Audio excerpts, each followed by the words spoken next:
রহিম। Hello viewers, আসসালামু আলাইকুম। আশা করি সবাই ভালো আছেন। বাংলা ক্লাসে আপনাকে স্বাগত জানাচ্ছি। আমি মোহাম্মদ রাশিদুজ্জামান। প্রতিনিয়ত আমি বাংলা ব্যাকরণের গুরুত্বপূর্ণ বিষয় নিয়ে আলোচনা করে থাকি। আজকে ধরনের একটি বিষয় নিয়ে আলোচনা করব। প্রাইমারি শিক্ষক নিয়োগ পরীক্ষায় বিগত 10 বছর যে বাংলা ব্যাকরণ থেকে বিভিন্ন প্রশ্ন এসেছিল, সেগুলো আমি ধারাবাহিকভাবে সমাধান দিচ্ছি। আমি সমাসের উপর যে 10 বছরের প্রশ্ন এসেছিল প্রাথমিক শিক্ষক নিয়োগ পরীক্ষায়, সেগুলোর ধারাবাহিক ক্লাস হিসেবে আজকে তৎপর সমাস থেকে বিগত 10 বছরে অর্থাৎ 2009 থেকে 2019 পর্যন্ত যে প্রশ্নগুলো এসেছিল সেটা আমি দেখানোর চেষ্টা করব। আশা করি শেষ পর্যন্ত ক্লাস দেখবেন। লাইক, কমেন্টস ও শেয়ার করে আমার সাথে থাকবেন এবং সাবস্ক্রাইব করে আরও ভালো ভালো ক্লাস যাতে উপহার দিতে পারি সেই সহযোগিতা আপনারা করবেন। তাহলে চলুন বিগত 10 বছরের তৎপুরুষ সমাজ থেকে যে প্রশ্নগুলো এসেছিল প্রাথমিক শিক্ষক নিয়োগ পরীক্ষায় সেটা আমি দেখাবো। প্রাথমিক শিক্ষক নিয়োগ পরীক্ষায় না, মাধ্যমিক শিক্ষক নিয়োগ পরীক্ষা, নিবন্ধন, বিসিএস সহ যে কোনো ভর্তি পরীক্ষায় এই প্রশ্নগুলো সমাজ থেকে এসে থাকে। সমাজ একটি ভীতির নাম আমাদের অনেকের কাছে, কিন্তু আসলে না। সঠিক নিয়ম পড়লে আশা করে যাই আমরা সঠিক উত্তর এবং অ্যান্সার করতে পারবো। তাদের যে প্রশ্নগুলো এসেছিল সেটা দেখি। তার আগে এক নজরে তৎপুরুষ সমাস কেন হয়, কি থাকলে হয়, সেটা একটু দেখানোর চেষ্টা করি। তৎপুরুষ সমাস দেখেন,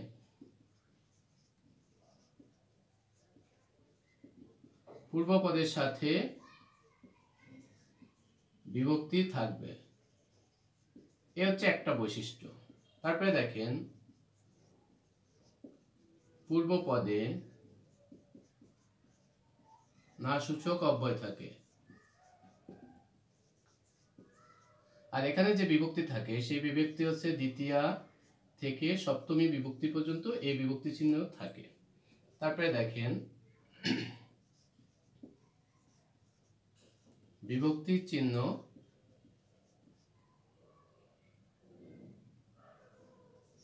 ওঠে না, মানে থেকে যায়। আরেকটা হচ্ছে উপপদ এর সাথে কৃদন্ত পদ। এই দুই তিনটা বৈশিষ্ট্য মনে থাকলে আমাদের তৎপুরুষ সমাস মনে থাকবে। এর সাথে বিভক্তি থাকবে, এই বিভক্তি হবে দ্বিতীয়া থেকে সপ্তমী পর্যন্ত। প্রথম বিভক্তি দিনেই কেন শূন্য বিভক্তি? কারণ শূন্য বিভক্তি দেখা যায় না সমাসে, শুধুমাত্র দ্বিতীয়া থেকে সপ্তমী বিভক্তি ব্যবহার হয়। ঠিক আছে, যেহেতু প্রথমা বা শূন্য বিভক্তি এটা স্পষ্ট না, দেখা যায় না, এটা কাউন্ট করব না। ঠিক আছে, এটা কারকে ব্যবহার হবে। তারপরে দেখেন, পূর্বপদের সাথে একটা না সূচক অব্যয় যদি থাকে সেক্ষেত্রেও তৎপুরুষ হয়। তারপরে দেখেন, বিভক্তি চিহ্ন ওঠে না। অলোক নামে একটা তৎপুরুষ আছে, সেই অলোক তৎপুরুষের বিভক্তি চিহ্নটা সমসমান পদে এবং সমস্ত পদে থেকে যায়, ওঠে না। আরেকটা হচ্ছে উপপদের সাথে কৃদন্ত পদের সমাস হবে, অর্থাৎ কৃদন্ত পদ হচ্ছে কৃত প্রত্যয় সাধিত শব্দ, এর আগে যে পদটা থাকে এটা উপপদ। এই দুই পদের যদি সমাস হয় সেটাও তৎপুরুষ সমাসের অন্তর্ভুক্ত। অর্থাৎ দেখেন, দ্বিতীয় থেকে সপ্তমী পর্যন্ত 6টা, একটা 7টা, 8টা, 9টা, অর্থাৎ তৎপুরুষ সমাস 9 প্রকার। এই বৈশিষ্ট্যগুলো থাকলে আমরা কি করব? তৎপুরুষ সমাস দেব। তাহলে প্রশ্নগুলো কি এসেছিল আমরা একটু দেখার চেষ্টা করি। দেখেন 2009 সালে, আগে দেখেন 2009 সালে তৎপুরুষ সমাস থেকে যে প্রশ্ন এসেছিল প্রথমটা ছিল, দেখেন, অনুচিত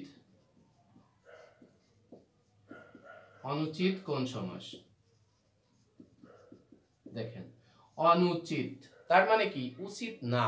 দেখেন, পূর্বপদে না সূচক অব্যয় থাকে, আমরা দ্বিতীয় নম্বর পয়েন্টে দিচ্ছি যে পূর্বপদে না সূচক অব্যয় থাকলে সেটা তৎপুরুষ হয়। নয় উচিত, আমরা যদি ভাঙি এটা, নয়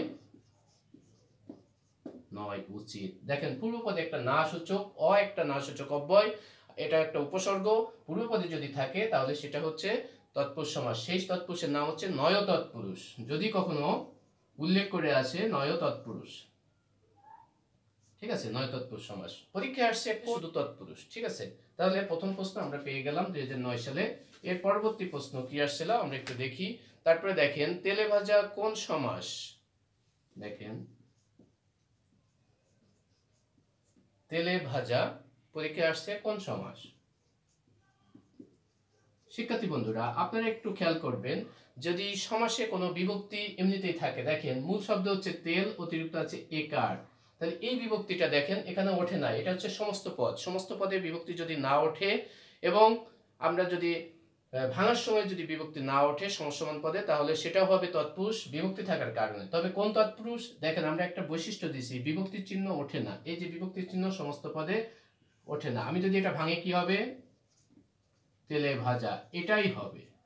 তাহলে এর ব্যাস বাক্য যা, সমসমান পদ উতায়, অর্থাৎ ব্যাস বাক্য যা, সমসমান পদ তাই, অথবা কি সমস্ত পদ একই। একই যখন হবে, দেখেন বিভক্তি এখানে ছিল, এখানেও ছিল, বিভক্তি না উঠলে সেটা কি বলে? অলোক তৎপুরুষ। ঠিক আছে, পরীক্ষা ছিল কোন সমাস, আমরা শুধু তৎপুরুষে অ্যান্সার করব। যদি অলুক তৎপুরুষ আসে তাও হবে, আবার যদি আসে অলুক তৎপুরুষ সমাসের উদাহরণ কোনটি তাও হবে তেলে ভাজা হবে। যদি এই সমাসটাকে আমরা এরকম ভাঙি তেল দ্বারা ভাজা, তাহলে কিন্তু সেটা তৃতীয় তৎপুরুষ হবে, যেহেতু সমস্ত পদে বিভক্তি ওঠে নাই। আবার যদি ভাঙার সময় এরকম করে যায় তেল দ্বারা ভাজা, তেলে ভাজা, তাহলে কিন্তু আবার তৃতীয় তৎপুরুষ হবে। যেহেতু এইভাবে দেওয়া আছে, ভেঙে দেওয়া নেই, তাহলে আমরা এটাকে অলুক তৎপুরুষ সমাস দেব। ঠিক আছে, পরবর্তী প্রশ্ন কি ছিল একটু দেখা যাক। এবার 9 সালে এই দুটো প্রশ্ন এসেছিল। এরপরে আমরা দেখেন 2010 সালে কি প্রশ্ন এসেছিল। 2010 সালে যে প্রশ্নগুলো এসেছিল সেটা একটু দেখার চেষ্টা করি। পরীক্ষার প্রথম প্রশ্ন ছিল কোনটি তৃতীয় তৎপুরুষ সমাস, অর্থাৎ সমস্ত পদ এবং ভেঙে দেওয়া ছিল। যখন এটা ভেঙে দ্বারা দেওয়া কর্তৃক, আমি আগের সমাসে একটু বিশ্লেষণ করেছি, যদি এরকম ভেঙে দেওয়া থাকে তেল দ্বারা ভাজা, তেলে ভাজা, তাহলে কিন্তু তৃতীয় হবে। আর যদি শুধু তেলে ভাজা, তেলে ভাজা থেকে যদি থাকে তেলে ভাজা সমান তেলে ভাজা, তাহলে কিন্তু এটা অলুক তৎপুরুষ হবে, কারণ তখন বিভক্তি ওঠে না। এখনো কিন্তু বিভক্তি ওঠে নাই, কিন্তু ভেঙে দেওয়া আছে দ্বারা দেয়া কর্তৃক দিয়ে, এই জন্য আমাকে তৃতীয় তৎপুরুষ এটা দিতে হবে। দ্বারা দেয়া কর্তৃক হচ্ছে তৃতীয় তৎপুরুষ, অর্থাৎ তৃতীয় বিভক্তি। ঠিক আছে, কোনটি অলুক তৎপুরুষ?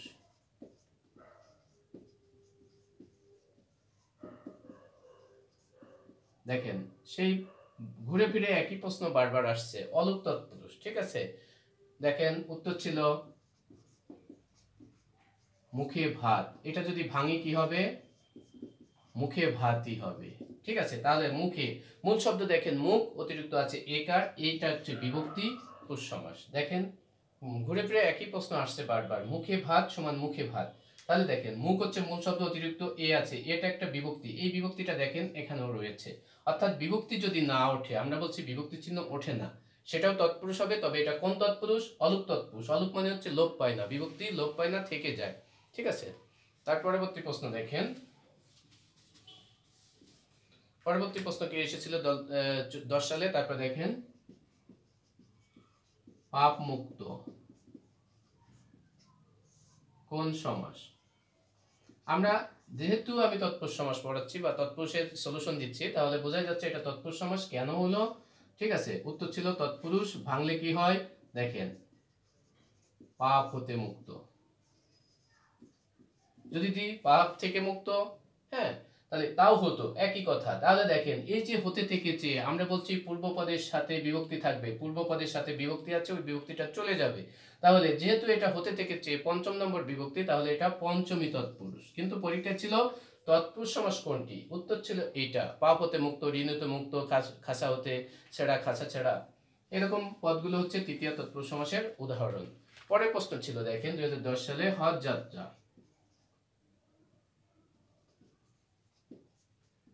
হ্যাঁ, পরীক্ষা আসছে হজ যাত্রা কোন সমাস?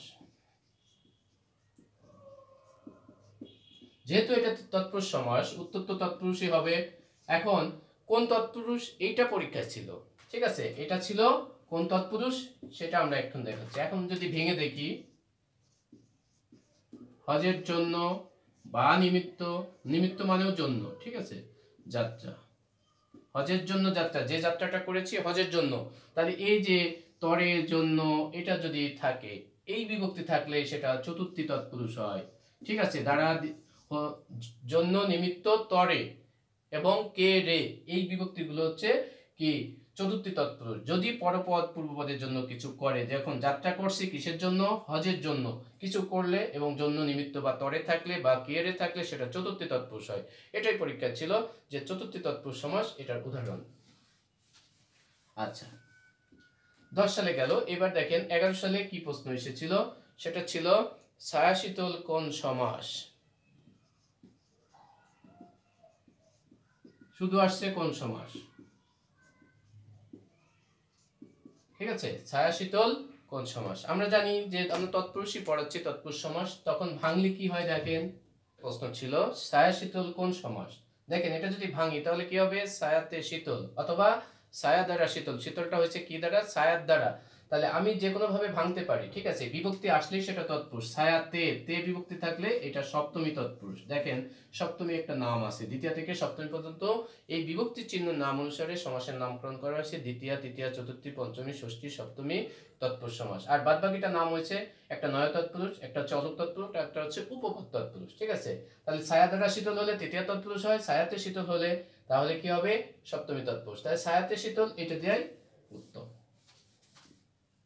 আচ্ছা, 11 সালে একটি প্রশ্ন এসেছিল, ঠিক আছে। 12 সালে কি প্রশ্ন এসেছিল তৎপুরুষ সমাস থেকে আমরা একটু দেখার চেষ্টা করি।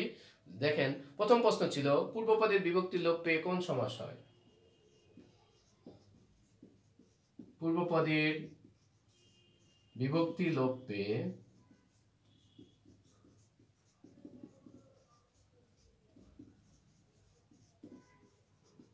দেখেন আমরা কিন্তু প্রথম দিকেই লিখে দিচ্ছি পূর্বপদের বিভক্তি থাকে, ওই বিভক্তিটা লোপ পায়। তাহলে পূর্বপদের বিভক্তি লোপ পাওয়া মানেই সেটা তৎপুরুষ সমাস। এর চেয়ে সহজ প্রশ্ন আর নেই। বিভক্তি থাকলে তৎপুরুষ, উপসর্গ থাকলে অব্যয়ীভাব, অর্থাৎ প্রত্যেকটা সমাসে দেখেন আলাদা আলাদা বৈশিষ্ট্য আছে। দ্বিগু সমাসের পূর্বপদের সংখ্যা থাকে, বহুব্রীতে কোনো পদে অর্থ প্রাধান্য পায় না, দ্বন্দ্ব সমাসে দুই পদে অর্থ প্রাধান্য পায়, কর্মধারয় সমাসের বিশেষণ বিশেষণ পদ থাকে। তাহলে প্রত্যেকটা সমাসের জন্য আমি আলাদা টিউটোরিয়াল করব, সেটা আপনারা দেখবেন। তাহলে বিভক্তি পূর্বপদে থাকে এবং লোপ পায় যে সমাসে, সেটা হচ্ছে তৎপুরুষ সমাস। এটা অ্যান্সার ছিল। পরবর্তী প্রশ্ন দেখেন,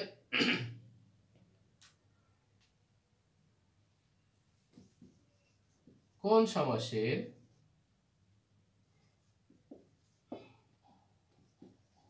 সমস্যমান পদের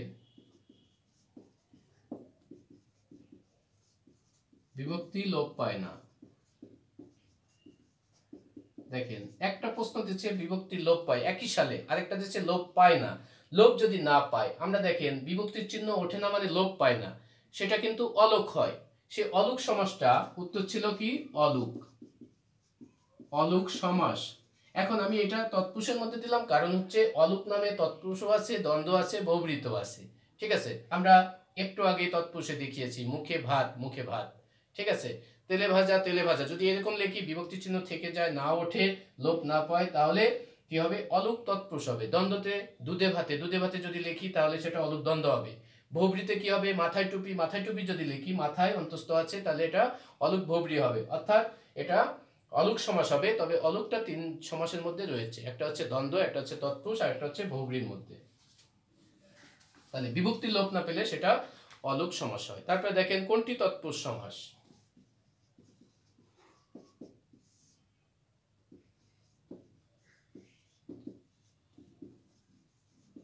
সমাস ভাঙতে যে আপনারা যে নির্ণয় করতে যান মনে মনে, তাহলে যদি এই বৈশিষ্ট্যগুলো আসে তাহলে সেটা তৎপুরুষ হবে। যেমন দেখেন বাগদত্তা, দেখেন এটা হবে বাগ দ্বারা দত্তা, ঠিক আছে। বাগ দ্বারা দত্তা, এখানে গ এখানে ক দিলাম কেন, সন্ধিতে একটি নিয়ম আছে, বর্গের তৃতীয় বর্ণ থাকলে প্রথম বর্ণ হয়। তাহলে প্রথম বর্গের তৃতীয় বর্ণ হচ্ছে গ, ক খ গ, এই জন্য প্রথম নম্বর বর্ণ ক দিছি। বাগ মানে হচ্ছে কথা। তাহলে বাগ দ্বারা দত্ত, এই দেখেন দ্বারা দিয়ে আসছে, বিভক্তি চিহ্ন আসলেই সেটা তৎপুরুষ হবে। যদি বলতো এটা কোন তৎপুরুষ, তাহলে আমরা দিতাম তৃতীয় তৎপুরুষ। দ্বারা দিয়া কর্তৃক হচ্ছে 3 নম্বর বিভক্তি, সেটা তৃতীয় তৎপুরুষ হবে। তাহলে বাগ দত্তা এটা অ্যান্সার ছিল, যেটা তৎপুরুষ সমাস। পরবর্তী প্রশ্ন দেখেন, কোনটি অলুক তৎপুরুষ সমাস।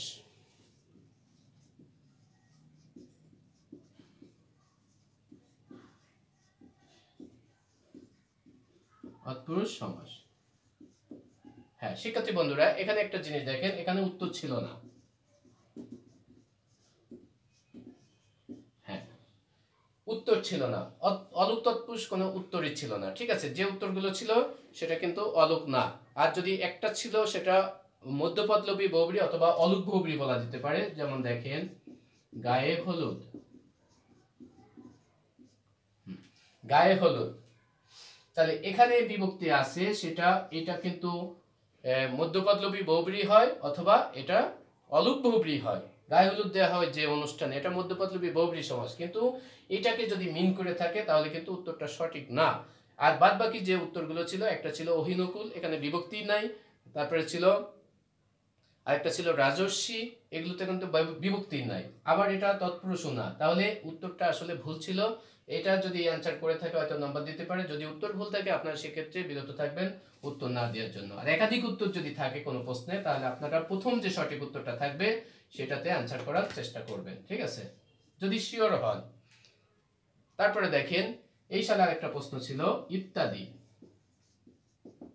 পরীক্ষা আসছে ইত্যাদি কোন সমাস? হ্যাঁ, আমরা জানি যে তৎপুরুষ সমাস, কিন্তু কেন হয়েছে, কিভাবে হয়েছে, ভাঙলে তখন আমরা বুঝতে পারবো। দেখেন ইতি হতে আদি, কি হবে? ইতি হতে আদি। তাহলে এই যে হতে থেকে চেয়ে মাঝখানে যদি বিভক্তি চিহ্ন আসে পূর্বপদের সাথে, সেই বিভক্তি চিহ্নটা যদি সমস্ত পদে লোপ পায় তাহলে সেটা হবে তৎপুরুষ। এই দেখেন প্রথম আমরা বৈশিষ্ট্যের মধ্যে এটা দিয়ে দিছি যে বিভক্তি থাকবে, ওই বিভক্তিটা লোপ পাবে, ঠিক আছে।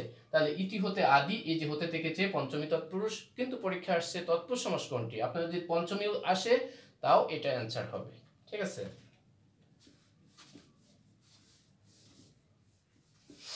আচ্ছা, এবার দেখেন 2013 সালে যে প্রশ্নগুলো এসেছিল সেগুলোতে কি কি এসেছিল আমরা একটু দেখার চেষ্টা করব। তৎপুরুষ সমাসের কোন পদ প্রধান? দেখেন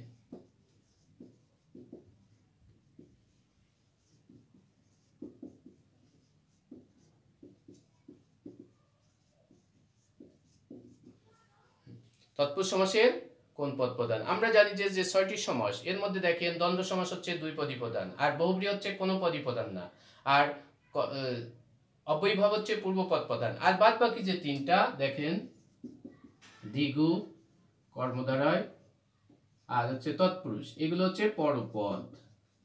এই 3টা সমাসের পরপদের অর্থ প্রাধান্য পায়, তাহলে এটা কি হবে? পরপদ। তাহলে কোন পদে অর্থ প্রদান? পরপদ মানে শেষের পদ বা উত্তর পদে অর্থ প্রদান। কিভাবে? আমরা বিভিন্ন যে উদাহরণগুলো দিয়েছি সেগুলো একটু দেখলে আমরা চেষ্টা করতে মানে বুঝতে পারবো যে এটা কোন সমাস। যদি বলি হজ যাত্রা, হজের নিমিত্তে যাত্রা, মেন কথা আমি যাত্রা করছি কিনা, সেটা হজের জন্য হোক আর যে জন্যই হোক, বেড়াতে হোক, ঠিক আছে, যাত্রাটাই হচ্ছে পরপদে আছে, এটার অর্থই প্রাধান্য পায়। তাহলে তৎপুরুষ সমাসের সবসময় পরপদে অর্থটা প্রাধান্য পাবে। আপনারা খেয়াল রাখবেন দ্বিগু কর্মধারয় আর হচ্ছে তৎপুরুষ হচ্ছে পরপদ প্রদান, ঠিক আছে, এই 3টা একই অর্থ প্রদান থাকবে। তারপরে দেখেন মেঘ শূন্য, পরীক্ষা আসছে মেঘ শূন্য কোন সমাস? আমরা জানি যে আমরা যেহেতু তৎপুরুষই পড়াচ্ছি তাহলে সবগুলো তৎপুরুষ সমাস, কিন্তু কেন হলো দেখেন শূন্য হয়েছে কি দ্বারা? মেঘ দ্বারা। মেঘ দ্বারা শূন্য, এই দেখেন বিভক্তি চিহ্ন যখন আসবে সেটা তখন কি হবে? তৎপুরুষ সমাস হবে। যদি উল্লেখ থাকতো কোন তৎপুরুষ তাহলে দ্বারা দিয়া, এটা হচ্ছে তৃতীয়া, কিন্তু প্রশ্নে এসেছে শুধু তৎপুরুষ, ঠিক আছে, তাহলে এটা তৎপুরুষ সমাস। আমরা মনে মনে ভেঙে নেব পরীক্ষার হলে, এখন ভেঙে দেওয়া থাকবে না। তাহলে আমরা যদি বিভক্তি আসে এরকম বিভিন্ন এই বৈশিষ্ট্যগুলো আমার চোখের সামনে আসে তাহলে আমরা সেটা তৎপুরুষ সমাস দেব। পরবর্তী প্রশ্ন কি এসেছিল? কোনটি অলুক তৎপুরুষ সমাস? দেখেন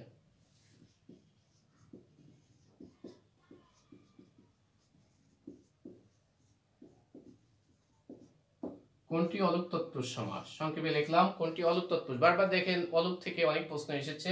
দেখেন উত্তর ছিল কলেজ হাঁটা, এটা ভাঙলে কি হয়? কলেজ হাঁটাই হবে। দেখেন মূল শব্দ হচ্ছে কল, অতিরিক্ত আছে এ, এখানে অতিরিক্ত আছে এ, তাহলে সমস্ত পদে এবং সমসমান পদে দুই জায়গায় দেখেন বিভক্তি চিহ্ন ওঠে না। তাহলে বিভক্তি চিহ্ন যদি না ওঠে তাহলে সেটা তৎপুরুষ হয়। কোন তৎপুরুষ হবে? অলুক মানে লোপ পায় না, এটা হচ্ছে অলুক তৎপুরুষ সমাস, ঠিক আছে। বিভক্তি লোপ পাবে না কিন্তু তৎপুরুষ হবে, তাহলে এটা অলুক তৎপুরুষ হবে। বিভক্তি লোপ পাবে না, দ্বন্দ্ব হবে, তাহলে অলুক দ্বন্দ্ব হবে। বিভক্তি লোপ পাবে না, বহুব্রী হবে, তাহলে সেটা অলুক বহুব্রী হবে। এই অলুকটা 3টা সমাসের মধ্যে রয়েছে। তারপরে দেখেন আরেকটা প্রশ্ন, কলুর বলদ,